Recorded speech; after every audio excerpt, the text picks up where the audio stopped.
খুল যা সিমসিম। কাহিনীর ডালি থেকে বেরোনো আজকের গল্পের নাম সুরজ আর শের সিং। চলুন আজকের গল্প শুরু করি। সুরজের কাছে সিংহের মতো দেখতে একটা বল আছে।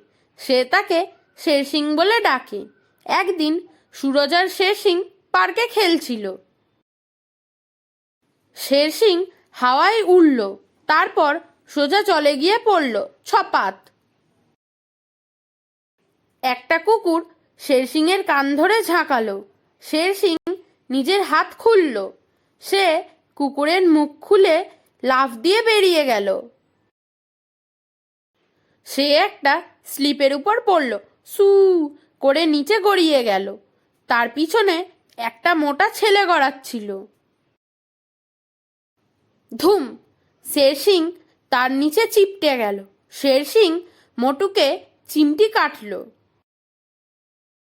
এরপর শের সিং একটা সুড়ঙ্গে গিয়ে পড়ল।